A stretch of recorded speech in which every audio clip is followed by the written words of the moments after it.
For 40 years, Eddie Stobart's iconic red and green machines have been delivering the goods that keep the UK moving. Every minute counts. Yeah, you get a bit nervous. You're going into unknown a little bit. They have conquered the roads, but their ambitions don't stop there. They are reaching for the sky at newly acquired London Southend Airport. And it's full steam ahead for their ever-expanding rail division. Our plan is to be the #1 domestic rail operator in the UK. But their bread and butter is trucking.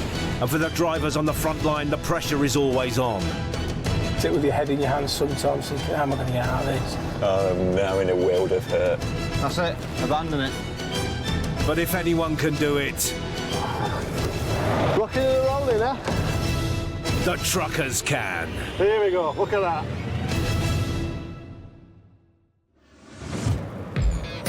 Coming up, Ireland's most glamorous supercar run gets Stobart driver the hef in a huff. This is really me off. Trucker Elliot has a day from hell. Nightmare. Just turned into the worst one ever. Edward Stobart, son of Chief Operating Officer William Stobart, feels the pressure as he takes his full HGV test. If I don't pass, then I'll get a bit of stick off everyone, to be honest. And Chief Executive Officer Andrew Tinkler has a tinker at London Southend Airport. I think the crap looks like I've just put a little bit more expense on the contract. Stobart's 2,000 trucks are busy pounding the tarmac 365 days a year. At the core of their business, 1,000 day drivers are busy doing the rounds, ensuring over 25 million pallets of produce a year reach our supermarket shelves in tip-top condition. Without your trucks running around, stuff doesn't get done, just don't get to where it needs to be. And without it, everything shuts down. 43-year-old Elliot Garner is as dedicated a driver as they come, and he takes everything the UK roads can throw at him in his stride. Day driving's a bit of a challenge. You never know what you're going to do till that day. Driving a 44-ton juggernaut keeps this cool character on his toes. It's a big truck. If you don't get that turn just right, you're talking inches you've got to play with. And that inch is make it or break it. It's the crack of dawn at Elliot's base in Goole near Hull, and he is apprehensive about what the day has in store. Oh, cheers, mate. See you later. Right, we've got it, Blackburn. Never good when it's red. Unlike trampers who sleep in their trucks, day drivers are assigned a different vehicle each day, and each truck has a different girl's name. Julie Dawn for today. Before he's even switched on the engine, Elliot's onboard information system has warned him that the store he's delivering to has severe height restrictions. You can get in and get out without wedging it.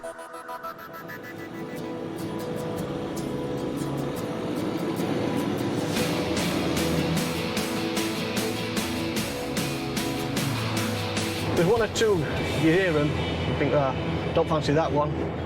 Today's one of them jobs, we've been given it, I've got no choices. It was my turn. So yeah, a bit of a nightmare this one, bit of a, can we get under? Will I get under? Will I get out? Today, Elliot is transporting 23 kgs of groceries from a Tesco distribution centre in Goole, Yorkshire, 85 miles to a supermarket in Blackburn, Lancashire, in the busy city centre. Going around these city centre corners, if you don't watch that trailer, that Mounts curb, you take somebody's toes out, or worse still, you knock them over completely. You might as well hand your licence in, job's done. After 2 hours on the road, Elliot's journey is going smoothly, but with the city centre coming up, Elliot needs to keep his eye on the ball. Ah, looking for bingo all. That's my landmark. Bingo, we're here. Literally bingo. Unfortunately for Elliot, he hasn't hit the jackpot this time. Oh no, this is all we need. Blind bend, bus route and bloody road tractoring way. And I'm blocking everybody. Elliot has no choice but to manoeuvre the 10-wheeler around the maintenance truck in this busy town centre. So nobody gives you room. Blind side up there so I can't see what I'm doing. Right, see if I can squeeze around and line up. Unfortunately for Elliot, the obstacles are just the beginning. Ahead is a height warning.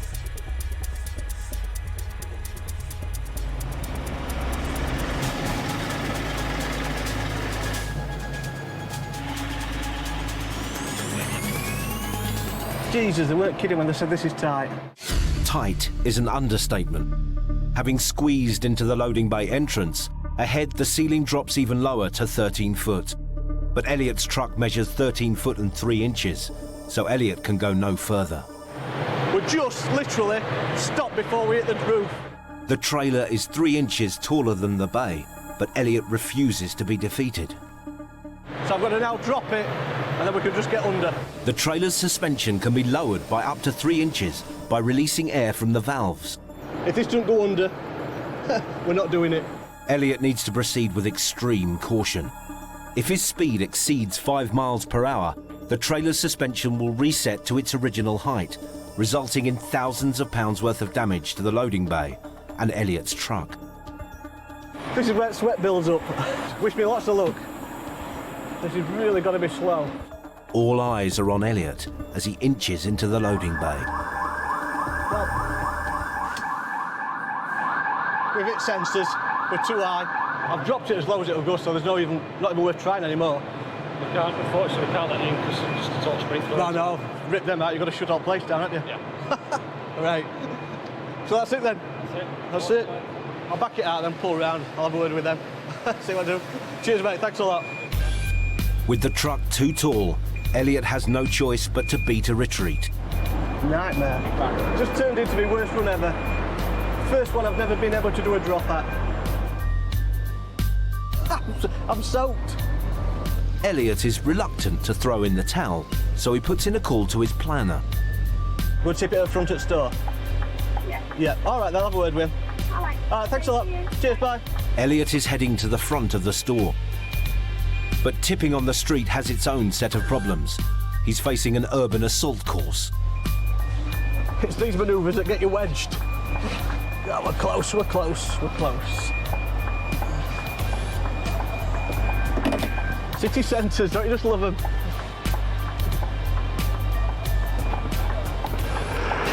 We're in, we're good.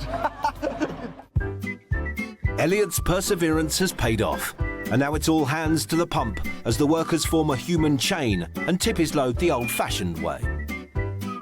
Thought the sweating bit were over when we came out of there, but no, just have to start all over again. Over an hour after arriving at the store, Elliot has finally tipped his load. Thanks to Elliot's determination and trucking know-how, the store shelves have been replenished and Elliot is heading back to base. Bit gutted, couldn't get into the underground bit though, that'd have been a good test. Job done, back to depot. See what next stage has in store. Coming up, trucker Ashley is like a big kid in a sweet shop at Southend Airport. I want one of these and a set of blue lights, because if I'm in a traffic jam, it's going to get us through in there. The pressure is on as boss's son Ed Stobart takes his HGV test. If I don't pass, then I'll get a bit of stick off everyone, to be honest. And will high winds blow Stobart driver the hef off course in the Cannonball Run? Winds are predicted of up to 100 miles an hour.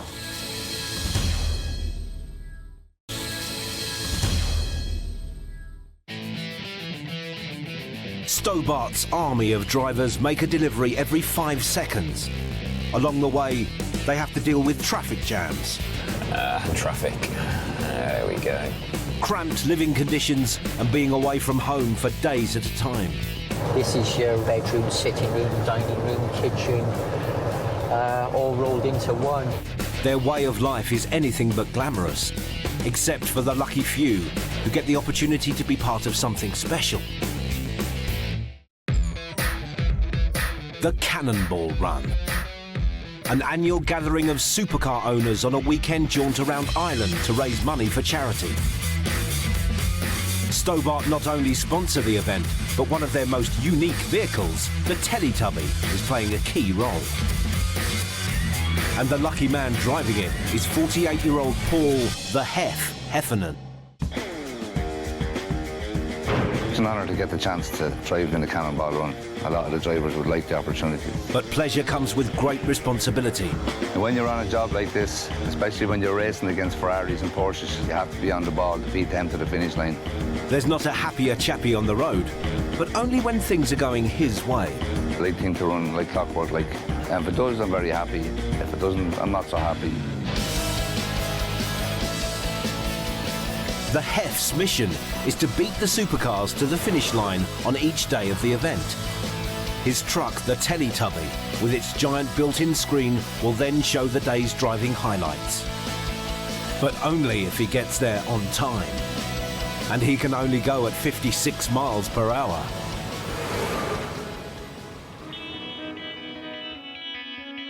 It's bright and early in the morning in Cork, and the Cannonballers are beginning to arrive at the start line. Beautiful morning, the sun's coming out. Ready for the cannonball.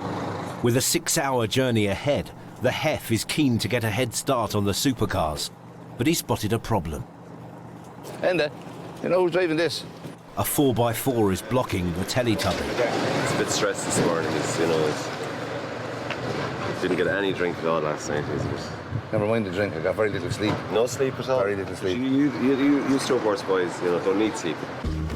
With the clock ticking and no sign of the 4x4 driver, the HEF takes matters into his own hands. He gradually manoeuvres himself out of the tight spot, inching past millions of pounds worth of supercars. The delay means as he hits the road, he's 20 minutes behind schedule.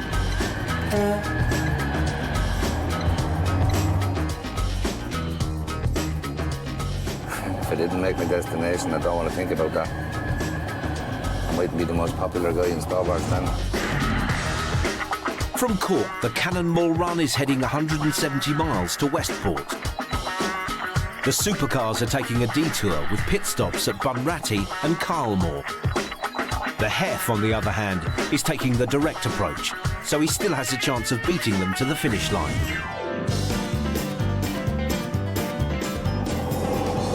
Turning out to be a nice day now.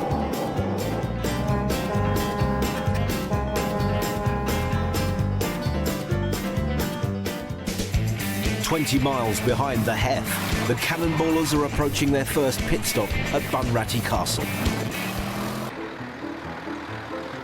HEF, on the other hand, has to settle for the service station. While the Cannonballers are getting an eyeful of fast cars and glamorous women, the HEF is eyeing up the weather report. There you go. Winds are predicted of up to 100 miles an hour, causing building damage, flooding, uprooted trees and transport chaos. So hopefully we'll be able to get through what we have to do before the main storm hits here, although it's getting a bit windy and built up here now. So as the HEF hits the highway, it's not just supercars he's racing against, but also gale-force winds. Wind is getting up. There's just something behind that wind, all right, so. High winds are bad news for the Teletubby, as most of the weight is on the right-hand side of the vehicle due to the folded screen. It's not like a normal truck because the weight is unevenly balanced. Took around the lower corner too hard. Put the poor Teletubby over on the side. This 25-ton vehicle transports a very special piece of kit. Powerful hydraulic rams erect a 27-square-metre LED screen on the roof of the Teletubby. In the back of the van is a state-of-the-art audio and video playback suite. At £300,000, this high-tech truck doesn't come cheap. With the weather closing in, the narrow country lanes and other drivers are also testing the HEF's patience. Look at this idiot, look. Where's that clown going? The Cannonballers are arriving at their final pit stop, Carlmore, just 30 miles from today's finish line. So a worried HEF is eager to reach his destination. Just get to where we're going now and see what the story is, whether we're going to set this up or not, depending on the weather, the winds. Despite having reached Westport ahead of the supercars, the HEF is not out of the woods yet. It's pouring with rain and the winds are showing no mercy, so Teletubby technician Colin needs to read the wind speed to check the screen is safe to go up. It's touch and go whether we can put the screen up at the moment. The HEF is beginning to fear the elements might scupper their chances of erecting the screen and is reaching the end of his tether. This is really off now, this weather. The Cannonballers are fast approaching the finish line. Leg down. So Hef and Colin have decided to risk it. They now have just 10 minutes to erect the screen. It will play the day's highlights, which have been filmed and edited en route and delivered by a cameraman. With seconds to spare, the high-tech LED screen sparks to life as the supercars make their grand entrance. But the Hef is still not happy. I'll be happy happiness tomorrow night when I'm walking in the front door and everything is finished and done. And even hundreds of the world's best cars don't impress him. The car is a car for me. It gets you from A to B and B back to A. So long as it has 4 wheels, the roof's not leaking and it goes. Happy days. Will the Hef perk up for the final day of the Cannonball Run? Find out later.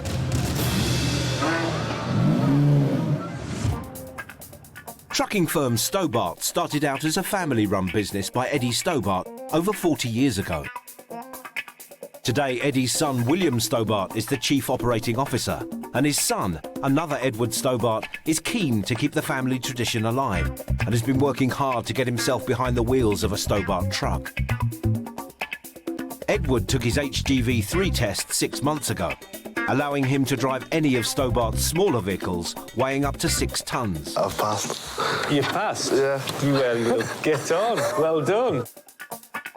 Now Ed is taking the plunge and attempting to get his full HGV licence, permitting him to get behind the wheel of any of Stobart's 2,000 articulated vehicles, weighing up to 44 tonnes. These are trucks with separate trailers, known in the trade as Arctics. 4 days of training and then my test at the end of the week. With just a few days to go before his test, there is one thing worrying Ed. The most difficult thing will be the reversing. It's a lot longer and it's just a lot harder to manoeuvre.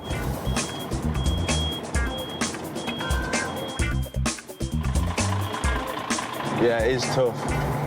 Just got to take your time and not rush anything. And to make matters worse, with his name already on the side of 3,500 trailers, he's got a lot to live up to. There's a big family tradition of driving wagons. If I don't pass, then I'll get a bit of stick off everyone, to be honest. And there's a bit of family rivalry to throw into the mix. Passed mine first time, so he needs to do the same. Oh, there's no pressure, he'll manage. See how he gets on. Ed's practice time has run out and his test is imminent. Feeling nervous. Be good for another Ed Stobart to get behind the wheel and carry on the family tradition. As Ed sets off for his test, Dad William is in his office at Stobart HQ in Carlisle, eagerly awaiting news to see if, like him, Edward will pass his test first time. With cameras prohibited in test situations, like Dad William, we wait patiently for news. 90 minutes and plenty of clock watching later, Ed arrives back at the test centre. Oh, Dad. Hello, how'd you get on? I passed. Didn't get done. I know. You'll have to buy me a nice truck now. I will, yeah. All right, then. Well done, good lad. Thanks a lot. Done fantastic there, eh? All right, Ed. Cheers. Speak to you later. Bye. Yeah, he's really happy about it. But I'll have to give him a bit of stick about being younger than him when I pass, so. Find out later how Ed gets on with his new licence in hand.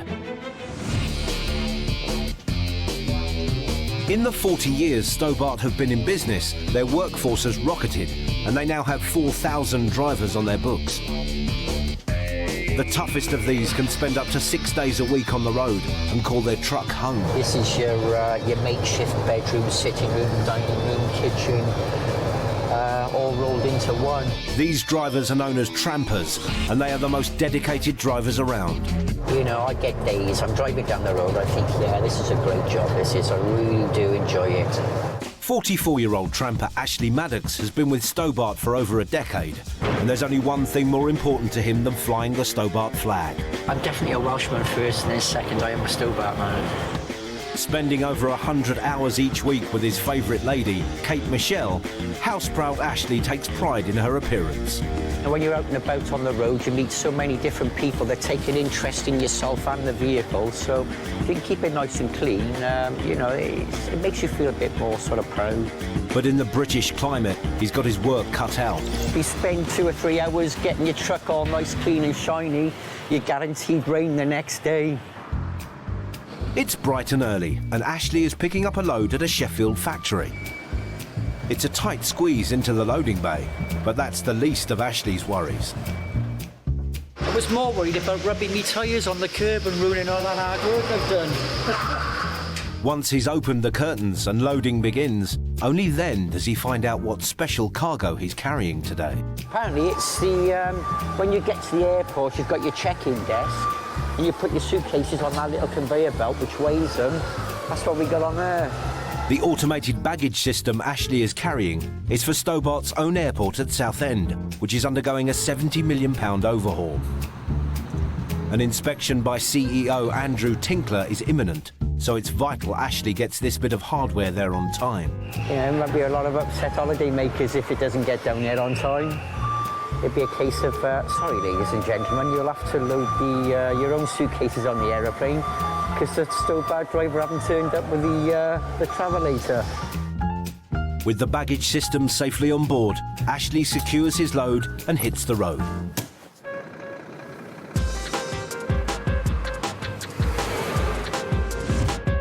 Ashley is setting off from Sheffield in Yorkshire on a 200-mile cross-country journey to Southend Airport in Essex.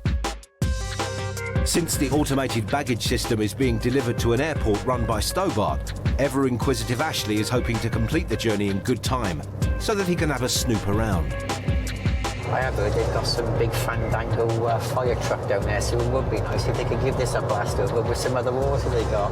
If not, I'll have to try and blag a one-way ticket to the Maldives. However, the weather at home brings Ashley crashing back to reality. We've got a classic example now of the Great British Summer. It's so predictable that you know once you've applied that polish, the next day it's going to rain. And delivering to a construction site, truck-proud Ashley has more than water to worry about. My worries are now this building site with all this rain is going to be a case of mud up to my armpits, I think. All that hard work last night cleaning my truck, I think is going to go out the window. As Ashley approaches the construction site, his eyes are fixed firmly on the heavens to see if his fears of dragging his home on wheels through the mud will come true. Thankfully it stopped raining and it's pretty dry here as well, so it was a good result in the end. Panic over nothing. Pleased he won't have to get his polish out again, Ashley opens his curtains and drops his precious load in record speed so that he can sneak a peek behind the scenes.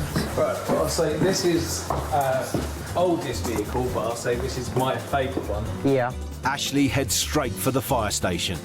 Although he's at an airport, truck-mad Ashley is much more interested in vehicles that stay firmly on the ground. These are we keep our hoses. This carries 10,000 litres of water on board. We do an output of 450 litres a minute. At the first mention of water, sprucing up his truck is never far from Ashley's mind. You'd be able to wash me truck in about 30 seconds for this, would you? Yeah? Yeah. After failing to secure a wash, he tries his luck at getting behind the wheel. Do we get to go inside and possibly have a drive in it? I don't know about a drive, but I can give you a quick jump. Oh, we'll settle for a look then. Ashley's Christmases have all come at once. Hey, I want one of these and a set of blue lights, because if I'm in a traffic jam, it's going to get us through, innit? So Big Kid Ashley has enjoyed his whirlwind tour, but he can't help feeling slightly hard done by. The big boy's toy here, I've got to be honest, this looks impressive. But that's about all I can say about it, is because they wouldn't let me bloody drive it, would they? So, you know. As Ashley jets off to continue his tramping duties, workers frenetically assemble the baggage system. Time is of the essence, since in a few days CEO Andrew Tinkler is visiting the site to see how it's progressing. Find out later how he gets on.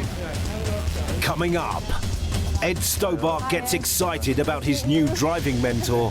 Should be all right, because she's quite fit. And the Hef's patience is tested again on the Cannonball Run. Just hate that carry on. They just tell you, come up this road. They don't tell you what direction to come in from or anything.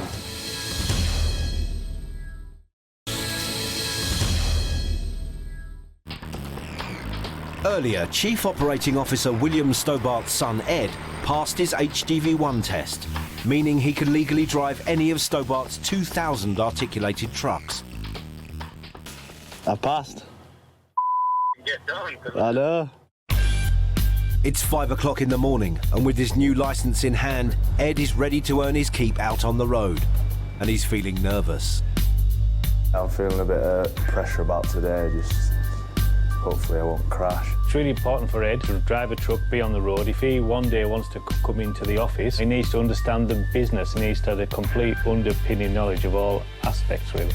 To keep a careful watch over him, he will be chaperoned on his first few runs. And lucky Ed gets the pleasure of one of a handful of Stobart's female drivers, Fiona Solchak. Should be all right, because she's quite fit.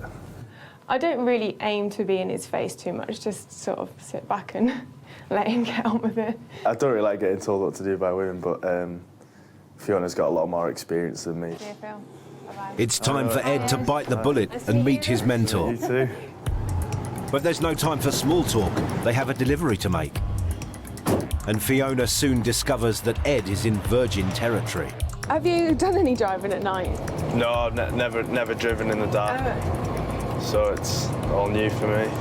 Ed and Fiona are leaving the Stobart depot in Newark, Nottinghamshire, and heading 30 miles to a store in Tibshelf, Derbyshire, to deliver 4 pallets of groceries. As they drive through the darkness until dawn, Fiona can't resist the opportunity to try her luck with the boss's son. I've got something to show Ed. I'm expecting it next year. He needs to work on his dad, but one of the spotters gave it to me. It's a pink Stobart lorry. But Ed quickly puts the idea to bed. One of these on the... Hey? Come on, we've got to get one on the road. I'll just leave it as a reminder for you somewhere. This mocked-up picture of the girly truck prompts Ed to share his views on female drivers. Women they don't seem to pay attention. They're always trying to do more than one thing. What, so painting me nails and driving isn't good? But and scratching your balls and holding the wheel's really nice as well. Moving swiftly on, Fiona reminds Ed that he's got a job to do. It's going to be a reverse job in, and by the looks of it, we're going to be doing it on your blind side, so this way round. Yeah, I should be all right with the blind side reverse. Well, hopefully. As Ed arrives at his destination, he realises that the blindside reverse is the least of his worries. We've got a burger van that's turned up in our corner. There's a cars parked literally just down at the front here. We're reversing back through a car park with people walking through it. So, bless him, there's an awful lot to take in one go. A crash on Ed's first outing in an articulated truck would not look good on his record, so Fiona earns her keep as mentor. If you're in doubt, there's no problem with getting out and having a quick look as to where you are. It might go against the grain, but Ed decides to take advice from a woman driver.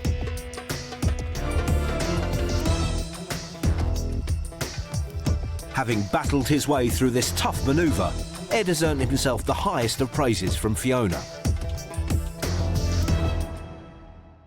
Just chip off the old Stobart block.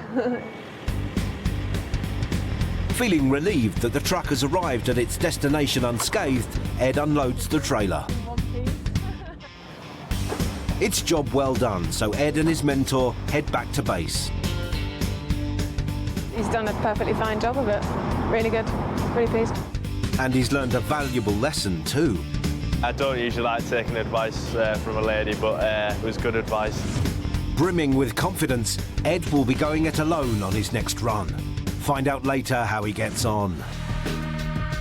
300 miles away across the Irish Sea, Paul the Heffernan and the Teletubby are tasked with taking on some of the world's fastest cars. On each stage of the event, he needs to get to the finish line, set up the screen and play the day's highlights before the supercars cross the line. Yesterday, his mood took a turn for the worse. Really me off now, this weather. Today is the final day of the Cannonball Run, and therefore the last chance the Hef will have to lighten up and get in the Cannonball spirit. Sunday morning, everyone's tucked up in their bed. Less hassle. With the roads blissfully clear and the Cannonballers still fast asleep, the Hef is making a head start. Hef has a 170-mile drive southeast to Kilkenny. Again, he's opted for the direct approach. On the other hand, the Cannonballers will be making stops at Tullamore and Kinnetty Castle before making a dash for the checkered flag. The people that's involved in the Cannonball Run are having fun. It's the other guys like you, me, and the rest of the behind-the-scene guys that has to do the hard work and get things set up. We won't have a party. We just disappear into the night. That'll be it. 100 miles into the journey as the Hef is well on his way, back in Westport, the Cannonballers are stirring.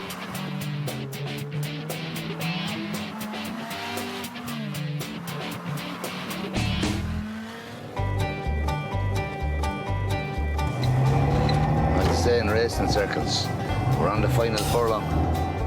After 5 hours on the road, the Hef's journey couldn't be going better.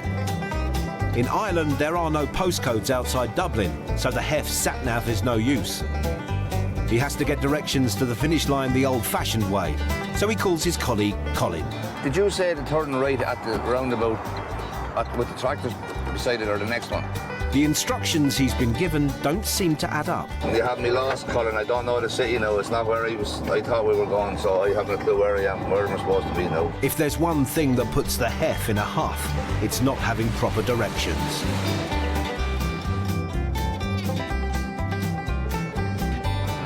I just hate that carry on. They just tell you, come up this road. They don't tell you what direction to come in from or anything. It's just left to you again to decide, like, you know, and then... Meanwhile, 80 miles behind him, the Cannonballers have their pedals to the metal, and the Hef's head start is quickly being eroded.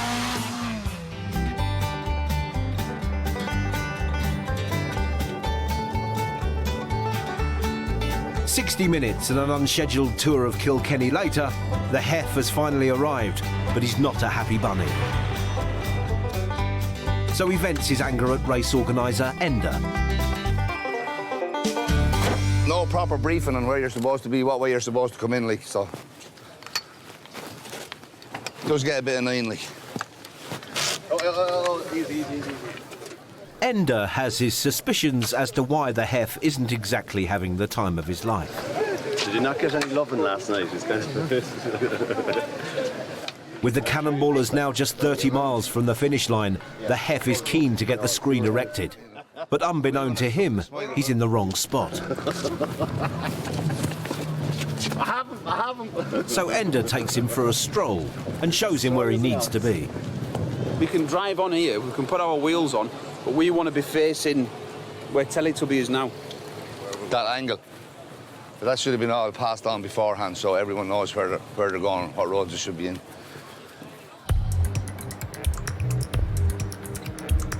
The Hef has to perform a tricky reverse across a busy junction, and the Teletubby is finally in position. The delays have cost the Hef precious time. And the Cannonballers are just 5 miles from the finish line.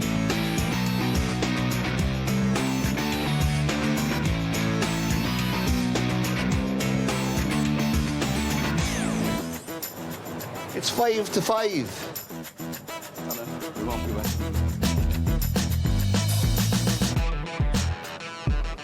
Luckily, the Hef erects the screen in record speed, and the DVD with the day's footage arrives just in time. We're set up now, ready to go, and just waiting on the ride with the cars.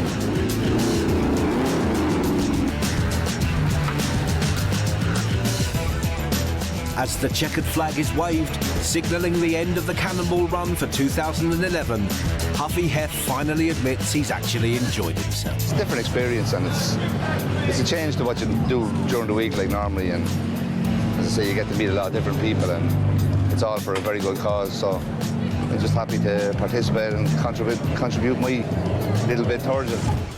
Coming up, Andrew Tinkler gets something off his chest at the airport. Hate queues.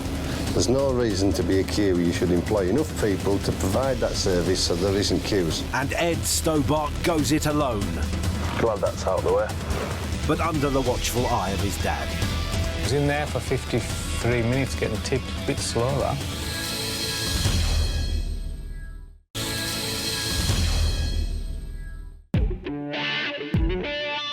In 2008, Stobart embarked on one of their biggest projects to date by buying and developing London's Southend Airport.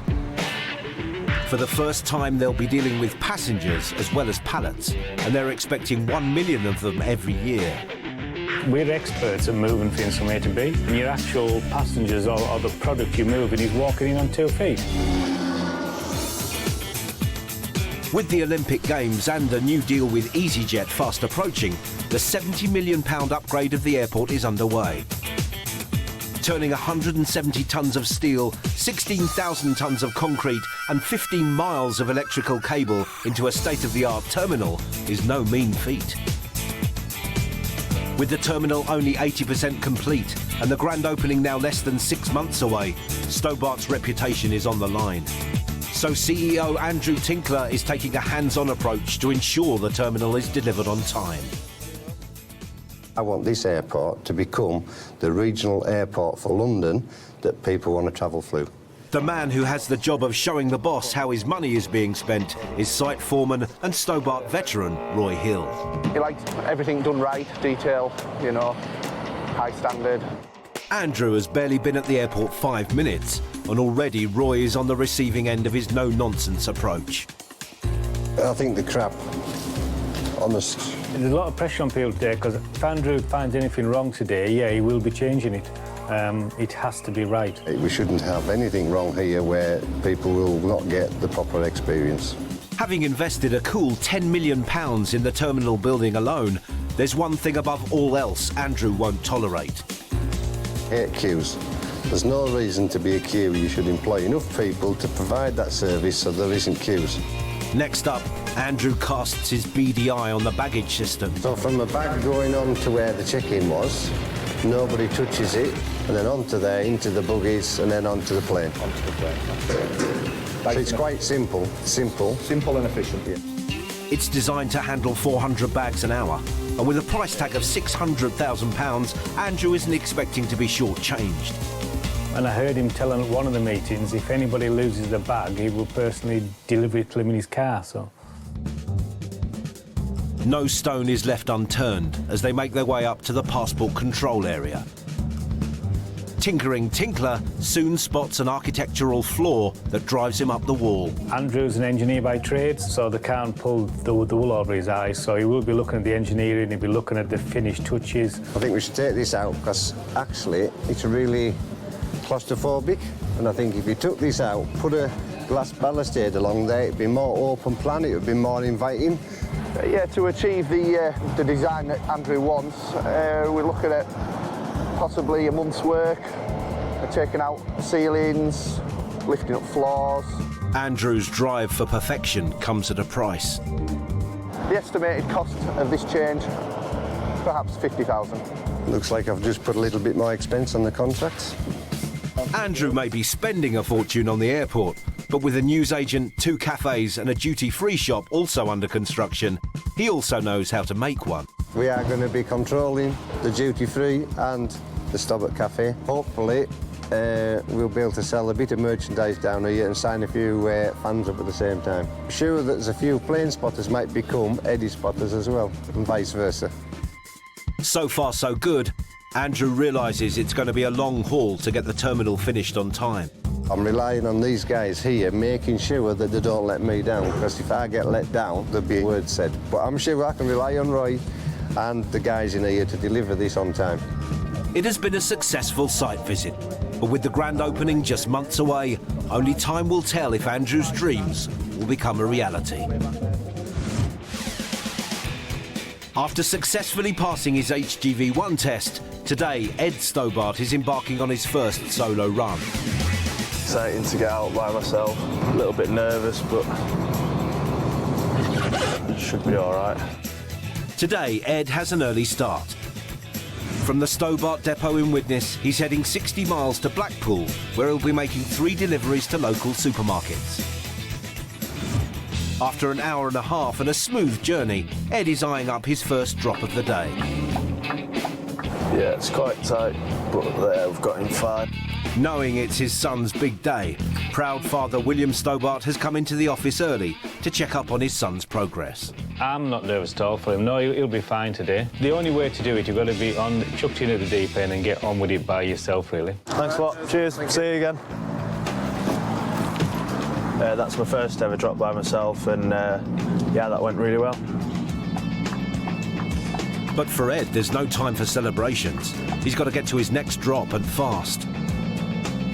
Unknown to him, he's under the watchful eye of his father and a state-of-the-art tracking system. He was at his first drop at 7:38. He was in there for 53 minutes, getting tipped a bit slow, that. Luckily, Ed's next drop is just around the corner, so getting there doesn't take long. Unfortunately, the same can't be said for getting the groceries unloaded.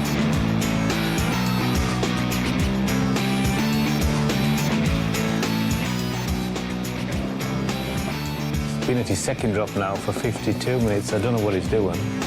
I know it's his first day, but he needs to get on a bit, doesn't he?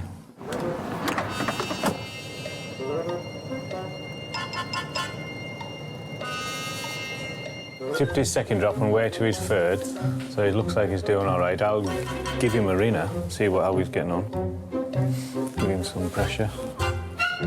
Ed, deep in concentration, seems a bit confused by an unidentified noise in the cab.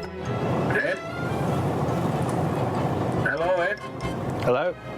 Hello, how are you doing? Yeah, just on the way to the third now. It's going well so far. If I'd been doing it, I would have been on my fourth now, on my way back nearly.